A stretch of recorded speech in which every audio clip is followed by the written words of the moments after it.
कितने दिनों से आपकी सरकार है? आप क्या कर रहे थे? असली एनसीपी का मतलब है शरद पवार साहब, जिन्होंने अपनी पूरी जीवन की मेहनत करके इस पार्टी को बनाया है। आपने एक आदमी का नाम घुसपैठ क्यों नहीं बताया? नरेंद्र मोदी जी को पता चल गया, अभी 4-5 दिन के लिए विदेश जा रहे हैं। महाराष्ट्र में दिखाई नहीं देंगे अब 2-3 दिन के बाद। इसका मतलब आप सबसे कमजोर सरकार है। 11 साल देश के प्रधानमंत्री 56 इंच का सीना गीला होके महिला की पहचान पे अटैक करना उनकी मानसिकता को दर्शाता है। आप उसको देखो, एक लाठी नहीं चली। सारी चीजों को उन्होंने किस तरह टैकल किया। असली एनसीपी वर्सेस नकली एनसीपी। ये कोई जाहिल आदमी न इस तरह की बात कर रहा है। अभी तक नमस्कार, आप देख रहे हैं फोरपीएम में आपके साथ अपनी सरकार इस वक्त सबसे हॉट सीटों में से एक हॉट सीट पर है अणुशक्ति नगर। यहाँ से सीधा मुकाबला एनसीपी का है, यानी कि चाचा भतीजे की लड़ाई है। एनसीपी के उम्मीदवार फहद अहमद और एनसीपी पप्पू यादव जी यहाँ पर समर्थन करने के लिए आए हैं, प्रचार करने के लिए आए हैं एनसीपी के पक्ष में। महाअघाड़ी कितना मजबूत है इन चुनावों में और महायुति के जो बयानबाजी चल रही है उसको लेकर क्या कुछ कहते हैं, बातचीत करते हैं। पप्पू यादव जी, बहुत बहुत स्वागत है आपका फोरपीएम पर। आज आप समर्थन में प्रचार करने के लिए आए हैं, क्या कुछ कहेंगे? चुनावी लड़ाई महाराष्ट्र की कैसे देख रहे हैं? अच्छा, एक बात बताइए, भाजपा के पास और नरेंद्र मोदी जी एक ही बात करेंगे, कटेंगे और बांग्लादेशी। जब बांग्लादेश की बात करेंगे तो आप हमको जरा एक बात बताइए। तो मैं तो चलिए ना, 1 किलोमीटर है, कोई दिक्कत नहीं है। आप हमको सिर्फ इतना बता दीजिए कि बांग्लादेश का बॉर्डर है यहाँ, कोई घुसपैठ हमको जरा बता दीजिए। घुसपैठ कब हुआ, घुसपैठ कैसे हुआ? अच्छा, जब घुसपैठ हुआ भी, एक तो बॉर्डर नहीं है, अब घुसपैठ यदि हुआ भी तो आप हमको ये बता दीजिए कि कितने दिनों से आपकी सरकार है? तो आप क्या कर रहे थे? आपने एक आदमी का नाम घुसपैठ क्यों नहीं बताया? तो इसका मतलब आप सबसे कमजोर सरकार है। आपको कांग्रेस ने कहा, एनसीपी ने कहा कि आप घुसपैठ को नहीं निकालो। किसने कहा आपको? तो जब आपको किसी ने कहा नहीं, तो जब चुनाव आता है तो नफरत की राजनीति। आपने काम क्या किया आप उसको बताओ, जो उद्धव ठाकरे जी बताते हैं। उद्धव ठाकरे जी ने जो कोरोना में काम किया, आप उसको देखो, एक लाठी नहीं चली। सारी चीजों को उन्होंने किस तरह टैकल किया। लेकिन आप बीजेपी के राज में देखो कितने लाठी चले और टैकल नहीं किया गया। आप इसको समझिए। महायुति के बटेंगे कटेंगे नारे वाले को आप क्या जवाब देंगे? क्योंकि पप्पू यादव जी आप 6 बार के सांसद हैं और तीखा हमला करते हैं। एक बात समझिए, ये कोई जाहिल आदमी न इस तरह की बात कर रहा है। अभी तक ये तो कोई जाहिल आदमी ही बात करता है। 11 साल देश के प्रधानमंत्री 56 इंच का सीना, 56 इंच का सीना, ठीक है? तो जरा आप हमको ये बताओ कि 56 इंच के सीना के बाद भी आप कह रहे हो कटोगे बटोगे। एक तो आप कहते हो कि आप सबसे बड़ी बात कहते हो, सबसे की आप हमको एक बात बताओ। आप बोलते हो कि हिंदू खतरे में, भैया 11 साल के बाद भी खतरे में और 20 साल सरकार रहने के बाद भी खतरे में, तो चुल्लू भर पानी में डूब के मर जाइए। अब तो वो सवाल नहीं है ना। आप हमेशा, महाराष्ट्र के लोग अमन पसंद लोग हैं और महाराष्ट्र के लोग, आप याद रखिएगा, हिंदू मुसलमान जात पात ज्यादा नहीं करते। मराठा के ये दुश्मन है, ओबीसी ईबीसी दलित के ये दुश्मन है। ये आरक्षण खत्म कर दिया, आरक्षण खत्म कर दिया। इन्होंने बैंकिंग रेलवे की नौकरी बंद कर दी। ये ओबीसी विरोधी है। ये प्राइवेट करके इन्होंने आरक्षण, ये 50% आरक्षण क्यों नहीं बढ़ाते? काहे नहीं बढ़ाते? पीएम मोदी हमला करते हैं कि अघाड़ी दल जो है वो वाही का दल है और इसी के साथ जातियों में भी जातियां बांटना चाहते हैं। देखिए, राहुल गांधी, शरद पवार जी क्या चाहते हैं? जो ओबीसी ईबीसी के लोग गरीब हैं, जिनको इन लोगों ने हक नहीं दिया, अधिकार नहीं दिया, उसका जाति सर्वे हो, इकोनॉमिकल, एजुकेशनल, और उसको हम बढ़ावे। ये 11 साल पहले आते ही सबसे पहले 2 करोड़ नौकरी के सवाल पर इन्होंने कोई वैकेंसी नहीं दी, क्योंकि उसमें ओबीसी ईबीसी दलित पर हमला किया। इसकी लड़ाई माइनॉरिटी से नहीं है, इसकी लड़ाई एसटी एससी ईबीसी से। माइनॉरिटीज तो 18 करोड़ है, 20 करोड़ है, यहाँ 123 करोड़ है। कहाँ से लड़ाई होगी आप हमको बताइए, मैं आपसे पूछ रहा हूँ। तो माइनॉरिटीज वैसे ही नहीं लड़ेगा और लड़ना भी नहीं चाहता। तो क्या पट्टों की कट्टों के नारे से सिर्फ वोटों का ध्रुवीकरण किया जा रहा है? वोटों का ध्रुवीकरण करने की कोशिश बीजेपी कर रही है? आप ऐसे समझिए ना, मैं आपको क्लियर एक बात बताता हूँ, अब बहुत सीधा कि ये एसटी के भी दुश्मन है, एसटी के भी दुश्मन है, एससी के भी दुश्मन है, ये आप समझिए। और ओबीसी के तो सबसे बड़े दुश्मन ये है ही। इन्होंने सबसे बड़ा प्राइवेट नौकरी को करके ओबीसी पर समाप्त किया है। अभी यूपी में 4 दिनों से युवा लोग बैठे हैं और उसकी जिंदगी बर्बाद कर। ये मस्त है हिंदू मुसलमान करने में, इन्हें युवाओं से मतलब नहीं है। किसान की स्थिति कितनी बुरी है, विधान में ये किसान पर बात ही नहीं करते। महाराष्ट्र की कानून व्यवस्था कैसी है? क्योंकि बाबा सिद्दीकी की हत्या हो जाती है, उसके बाद क्या कानून व्यवस्था पूरी तरीके से ठप मानी जाए?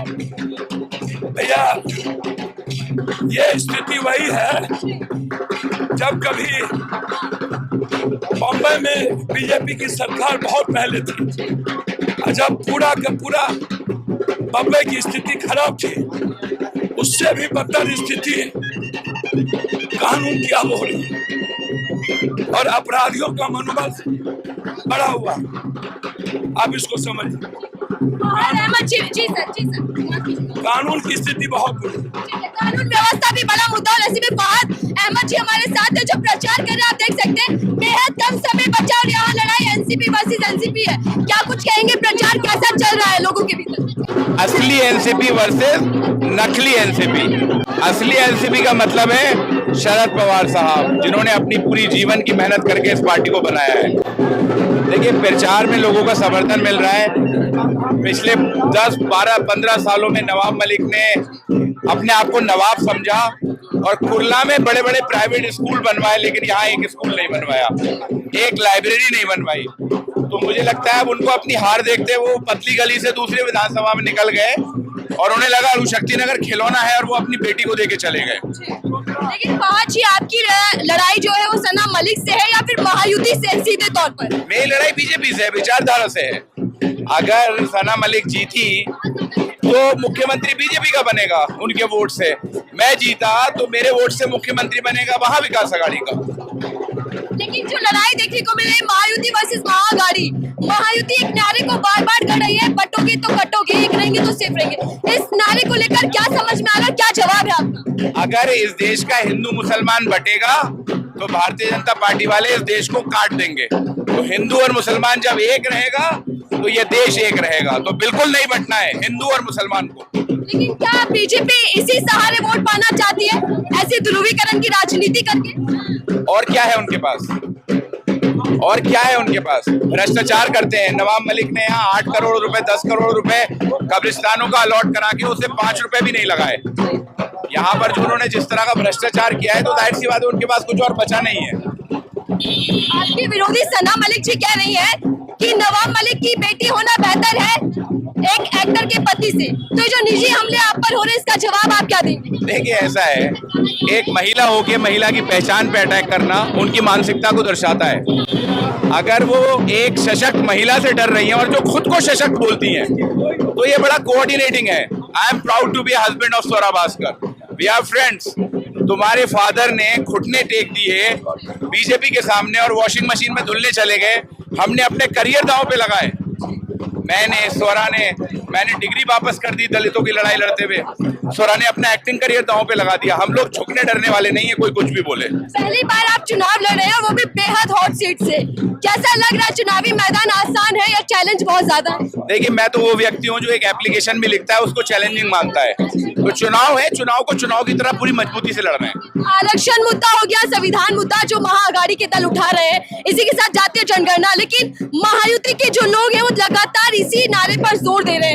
आपको क्या लग रहा है कि क्या महायुति के पास कोई नारा या मुद्दा नहीं बचा, या फिर महाआघाड़ी आरक्षण के जरिए सत्ता पाना चाहती है? जो लोग सरकार में रहे हों और उनके बाद अपने काम ना हो बताने के, जिन्होंने छत्रपति शिवाजी महाराज की मूर्ति में भ्रष्टाचार कर दिया हो, वो क्या करें बेचारे? परेशान हैं। अभी लोकसभा में उनकी हालत आपने देखी थी। तो इन सारी चीजों को देखते हुए मुझे लगता है कि कुछ दिन की बात और है, महाविकास आघाड़ी महाराष्ट्र में सरकार बनाएगी। आज एक कहावत है कि हर कामयाब आदमी के पीछे एक महिला का हाथ होता है, और आपके पीछे भी स्वरा भास्कर जी है। तो कैसा ये हाथ जो है, क्या इसीलिए चुनाव लड़े, इसीलिए टिकट आपको मिला है? नहीं, देखिए, बिल्कुल मतलब स्वरा की मदद मुझे रही, और क्यों ना रहे, हम दोनों एक टीम है। वो मुझे मदद करती है, मैं उनको मदद करता हूँ। लेकिन मेरा अपना एक संघर्ष रहा है। स्वरा भास्कर ने मुझसे शादी क्यों की थी? क्योंकि मेरा एक संघर्ष था। मैंने CNRC आंदोलन में हम लोग मिले थे। बिल्कुल यार, परिवार है मेरा। अगर एक बीवी पति की मदद ना करे और पति और बीवी की मदद ना करे तो वो परिवार ही कहाँ हुआ? आप किन मुद्दों को लेकर जनता के बीच जा रहे हैं? क्योंकि आप ही नया चेहरा है यहाँ के लिए, और जो महाआघाड़ी या महायुति हुई है वो भी नई रणनीति एक तरीके से बन चुकी है और नया चुनाव है। तो क्या आपके विजन से और क्या मुद्दे आप जनता के बीच लेकर जाएंगे? नहीं, मैं इस विधानसभा के लिए नया चेहरा नहीं हूँ। मैं रहने वाला हूँ अणुशक्ति नगर विधानसभा का। सना मलिक रहने वाली है कुर्ला विधानसभा की। मैं रहने वाला हूँ। मैंने अपनी पढ़ाई यहाँ की, संघर्ष यहाँ किया, सब कुछ मैंने यहाँ किया है। तो ऐसा मैं कोई ऐसा नया चेहरा नहीं हूँ। लेकिन सर, यहाँ से सना मलिक आपके मुकाबले पर है, उनको समर्थन है उनके पिताजी का बैकग्राउंड जो है, क्योंकि वो यहाँ से अभी सिटिंग MLA भी है। तो ऐसे में क्या आपको लग रहा है कि आपकी राह आसान हो पाएंगी? देखिए, ऐसा है, ये लोकशाही है, राजशाही नहीं है कि बाप जो है अपनी बेटी को राजा का बेटा राजा बनेगा। वो जमाने गए। अब जो संघर्ष करेगा जमाने पे, जनता उसको चुनेगी। तो क्या इस सीट पर एकदम अस्तित्व वाली लड़ाई बन गई है? क्योंकि NCP वर्सेस NCP, असली और नकली की, जैसे आपने जिक्र किया, तो क्या अस्तित्व की लड़ाई है ये? नहीं, अस्तित्व की लड़ाई नहीं, महाराष्ट्र की अस्मिता की लड़ाई है। जिन्होंने महाराष्ट्र के साथ धोखा किया है, ये उनके खिलाफ लड़ाई है। अस्तित्व की क्या लड़ाई है? हमने उनको धूल चटा दी थी। 10 में से 8 सीटें जो है शरद पवार साहब जीत के आए थे। तो मुझे लगता है महाराष्ट्र की अस्मिता की लड़ाई है उन गद्दारों के खिलाफ जिन्होंने गद्दारी की। आखिरी सवाल आपसे ले रही हूँ, क्या लगता है कि महाराष्ट्र के अंदर लोकसभा नतीजे जो रहे उसका असर दिखाई देगा विधानसभा में भी? नहीं, क्यों नहीं दिखाई देगा? मतलब आप ये मान के चलते हो कि 2014 के नतीजे अभी तक दिखे और पिछले लोकसभा के नतीजे ना दिखे तो आप हिपोक्रेट हो। बिल्कुल दिखाई देगा। लेकिन पीएम मोदी बहुत रैलियां कर रहे हैं, बहुत ज्यादा। पीएम मोदी अभी 4-5 दिन के लिए दौरे पे जा रहे हैं। बेसिकली ऐसा है कि नरेंद्र मोदी जी को पता चल गया, अभी 4-5 दिन के लिए विदेश जा रहे हैं। महाराष्ट्र में दिखाई नहीं देंगे आप 2-3 दिन के बाद। झारखंड जाते हैं तो बेटी माटी रोटी सब कुछ याद आता है। बेटी वाले बयान को लेकर क्या कुछ कहें? कौन सी बयान? बेटी खतरे में है, बेटी लूट ले जाएंगे महाआघाड़ी के दल, झारखंड में जाकर कहते हैं। भाई, महाराष्ट्र में सरकार किसकी? बीजेपी की। देश में सरकार किसकी? बीजेपी की। अगर बेटी में खतरे में है तो बेटी खतरे में नहीं है, बेसिकली इनकी कुर्सी खतरे में है। जब कुर्सी खतरे में आती है तब ये बोलते हैं मेरी जान खतरे में है, मेरी बेटी खतरे में है। चिंता मत कीजिए, कुछ दिनों की बात है। अमित शाह जी कहते हैं कि शरद पवार को इस बार मौका नहीं मिलेगा सीएम चुनने का। क्यों नहीं मिलेगा? वो कोई प्रॉक्सी सीएम बनाते हैं क्या? कोई वो just a second, just I know what you want to talk to, just wait. ऐसा है, शरद पवार साहब ही महाराष्ट्र के नेता चुनेंगे और मुख्यमंत्री भी चुनेंगे। तो इस बार महाआघाड़ी महायुति को पटकनी देने के लिए पूरी तरीके से तैयार है? पूरी तरीके से तैयार। धन्यवाद। फहद अहमद जी हमारे साथ है जो प्रचार कर रहे हैं और एकदम जनता से मिल रहे हैं प्रचार के दौरान। देखिए पीछे आपके काफिला दिख रहा होगा और ये तमाम लोग हैं जो इस रैली का हिस्सा है। लेकिन ऐसे में फहद अहमद और जब पप्पू यादव से हमारी बातचीत हुई तो उनसे जो सुनने और समझने को मिला, उनका साफ कहना है कि इस बार महाआघाड़ी महायुति को कड़ा मुकाबला देने वाली है।